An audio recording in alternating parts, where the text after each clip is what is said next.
Greatly kaisipan, I was observing the outcome of our April Fool's Day this year was still given importance. I was surprised na konti na lang ang nag-upload sa social media ng mga pranks. Maybe because wala nang bagong naisip ang mga pranksters. But still, people observe April 1 celebrating Fool's Day. Really?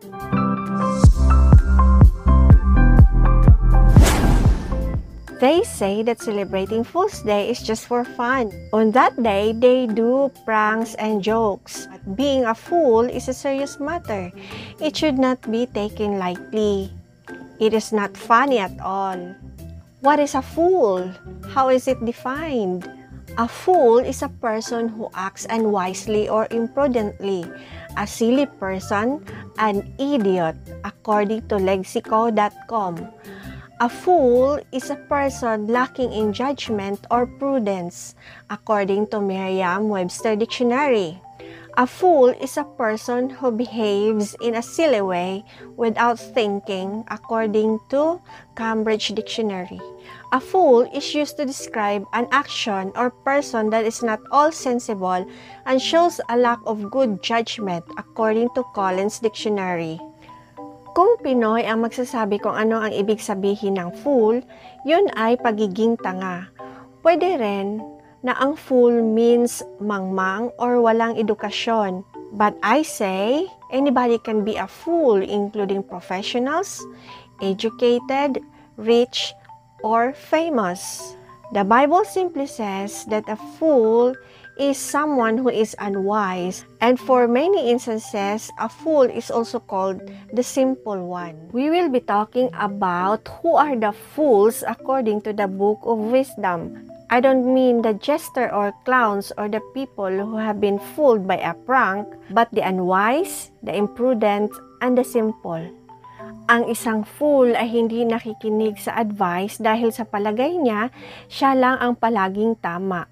In Proverbs 12:15, the way of a fool is right in his own eyes, but he that hearkeneth unto counsel is wise. Hindi niya napapansin ang kanyang kamalian kahit alam naman that we are so limited in our thinking and capabilities. There was a mother owl who decided to find a bigger hole after delivering 5 cute babies. She singled out a large tree deep in the forest. The mother owl's friend suggested to her that she should not make her new home there, for a fox lives under the tree, and it is very dangerous to be a fox's neighbor. However, the owl brushes it aside. She believes there will be no danger since she and her cubs live at the top of the tree, and the activities of the fox can only be under the tree.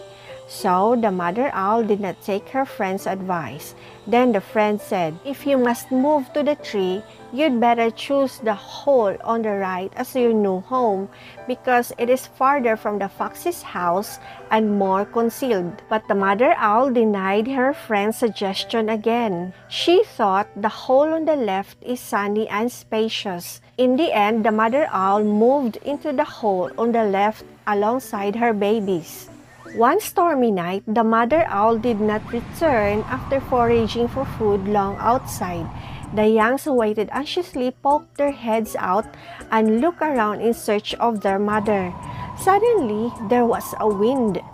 The small cubs were blown out of the hole and fell right before the fox. When the mother owl returned, you know what happened.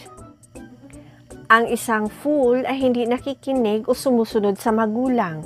In Proverbs 15:5, a fool despiseth his father's instruction, but he that regardeth reproof is prudent. Yung tao na ayaw mapagsabihan ng magulang, siya ay tinatawag na fool. Ang isang fool ay pinagmalaki ang kanyang kamangmangan. In Proverbs 13:16, every prudent man dealeth with knowledge, but a fool layeth open his folly. Ang lahat ng ginagawa ng isang wise na tao ay palaging according to the proven facts. Careful ang isang wise sa kanyang judgments. Pero ang taong fool, nagmamayabang sa kanyang sariling ignorant opinion at inuulit-ulit pa niya ito sa iba. In Proverbs 15:2, the tongue of the wise useth knowledge aright, but the mouth of fools poureth out foolishness. Ang wise na tao, hindi yan magsasalita kapag kunti lang ang alam niya tungkol sa topic. Pero ang fool, nagsasalita yan. Akala niya alam niya na lahat kahit isa lang naman ang alam niya. Proverbs 29:11, a fool uttereth all his mind, but a wise man keepeth it in till afterwards. Ang fool, sinasabi niya kaagad kung ano ang nasa isipan niya. Wala siyang oras para mag-analyze. Ecclesiastes 10:14, a fool also is full of words. A man cannot tell what shall be and what shall be after him. Who can tell him? Fools talk a lot. They cannot keep their mouths shut. Kahit may maisip lang na konti na hindi na niya inaral o inappropriate man, kaagad-agad niyang i-deliver. Kahit hindi naman importante. May kasabihan na kapag mas maraming sinasabi, mas maraming mali. In Proverbs 14:16, a wise man feareth and departeth from evil, but the fool rageth and is confident. The fool is a proud, arrogant. Nagagalit siya na akala niya tama ang kanyang ikinagalit. There is no humility in him. Pero ang wise na tao may paggalang sa Diyos kaya hindi niya kayang gumawa ng kasamaan. Proverbs 10:23, it is a sport to a fool to do mischief. Kasiyahan ng isang fool ang gumawa ng pagkakamali o kasalanan. Tuwang-tuwa siya sa gano'n na akala niya parang entertainment lang. Do you think people laugh at dirty jokes because they are funny? No, they laugh not at the humor, but because sin makes foolish people chuckle. They laugh at sin. A person is a fool kapag sinabi niya na walang Diyos. In Psalm 14:1 and 53:1, the fool hath said in his heart, there is no God. There was a spoof story that was published on the internet in 2003. It was about an atheist who sued the government because the government gave 2 holidays to the Christians and none for the atheists. The judge told the atheist that April 1, that is April Fool's Day, is their holiday. How does an atheist become a fool? In Romans chapter 1, verses 18 to 22, for the wrath of God is revealed from heaven against all ungodliness and unrighteousness of men who hold the truth in unrighteousness, because that which may be known of God is manifest in them, for God has showed it unto them. For the invisible things of him from the creation of the world are clearly seen, being understood by the things that are made, even his eternal power and Godhead, so that they are without excuse. Because that, when they knew God, they glorified him not as God, neither were thankful, but became vain in their imaginations, and their foolish heart was darkened. Professing themselves to be wise, they became fools. Even if nobody will tell a person that there is God, makikita ng tao obviously ang creations, ang nature na nagpapahiwatig that there is God. A person who denies the existence of God, kagaya ng isang tao na nagpapatuloy sa paggawa ng kasalanan dahil dinideny niya na si God ay nakatingin sa kanya, the Bible says he is a fool. A fool is one gathering riches in this world as his priority but not reach towards God. In Luke chapter 12, verses 16 to 21, ito ay parable tungkol sa isang mayaman na tao who brought forth plentifully. And that rich man thought within himself, saying, what shall I do, because I have no room where to bestow my fruits? And he said, this will I do. I will pull down my barns and build greater, and there will I bestow all my fruits and my goods. And I will say to my soul, soul, thou hast much goods laid up for many years. Take thine ease, eat, drink, and be merry.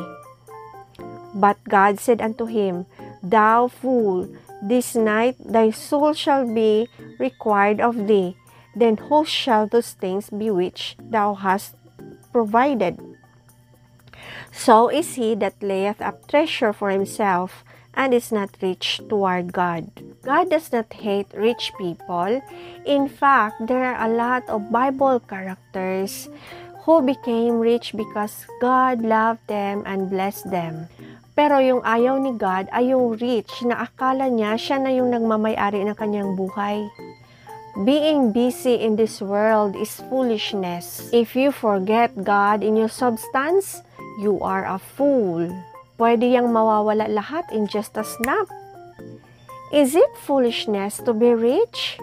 Of course not. As long as your motive is not like that rich man in Luke chapter 12, para lang sa kanyang sarili. If you are rich on earth and also rich towards God, then you are wise. Nagtatrabaho ka to make money. You are so busy from Monday to Sunday, 24 hours a day, and you have no time for God, then that makes you a fool. Nakalimutan mo na ba na si God is the source of everything? Sabi nung isa, hindi naman ako yumaman kaya hindi ako kasali dyan. Well, if inubos mo na ang oras mo kakahanap ng pera, kahit hindi ka yumaman pero nakalimutan mo si God, isa ka pa rin sa mga fools. Ang tao na nakakarinig ng salita ng Diyos pero hindi niya ginawa, siya ay isang fool. In Matthew 7:26, And everyone that heareth these sayings of mine and doeth them not shall be likened unto a foolish man which built his house upon the sand. The Word of God teaches us the correct way, the right doctrine, spirituality, and how to live our life. Pero kung nakikinig lang tayo at hindi ginagawa, we are even deceiving ourselves. In James 1:22, But be ye doers of the word, and not hearers only, deceiving your own selves. Kung ang sarili ang nanglinlang sa sarili, ang tawag dun ay fool. Kahit alam naman na mali ang pananampalataya, pinagpatuloy pa rin. Dahil sabi niya, yun na ang kanyang kinagisnan, kaya doon na lang din mamamatay. Kahit laging sinasambit that Jesus Christ is the Savior, pero hanggang ngayon, gumagawa pa rin ng sariling paraan upang maligtas. What a fool! Ang tao ay isang fool kapag hindi siya handa.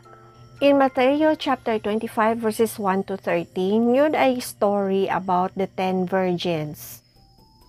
Lahat sila may dalang lampara to meet the bridegroom. Yung 5 sa kanila ay wise at yung 5 ay foolish. Yung mga foolish, nagdala ng lampara na walang kasamang oil. Yung mga wise, ready sila, may oil pa na reserba.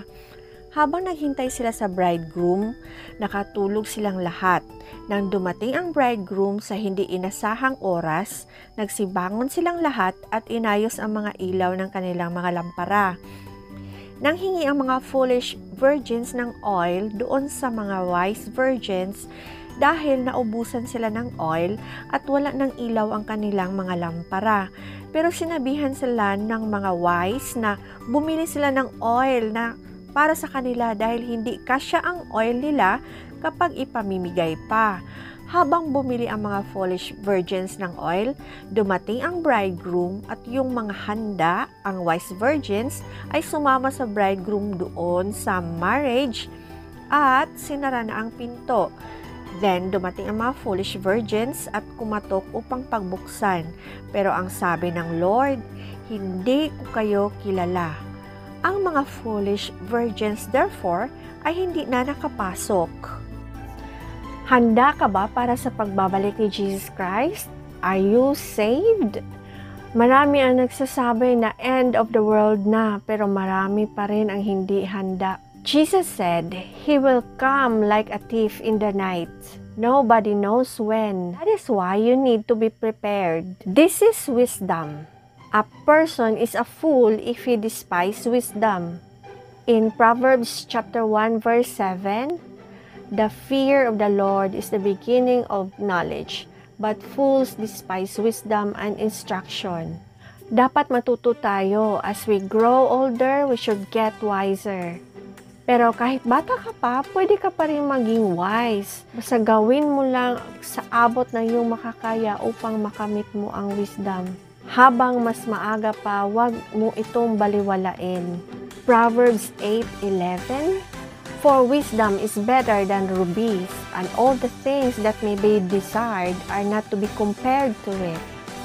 Imagine, mas importante pa ang wisdom kaysa sa mga iba pang bagay na gugustuhin ng tao. And lastly, Proverbs chapter 26 verses 4 and 5.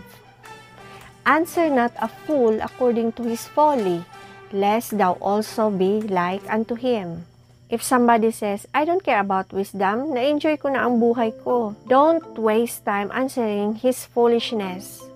Kundi magagaya ka rin sa kanya. Huwag mong ibaba ang sarili mo upang makipag-argue lang sa isang foolish na tao. Madami pang uri ng fools, pero yun lang muna ang i-share ko sa inyo. In Ephesians chapter 5 verse 15, we are advised, see then that you walk circumspectly, not as fools, but as wise. We ought to be wise, not fools. God is not happy with fools. I prayed na may natutunan kayo ngayon. See you on my next videos.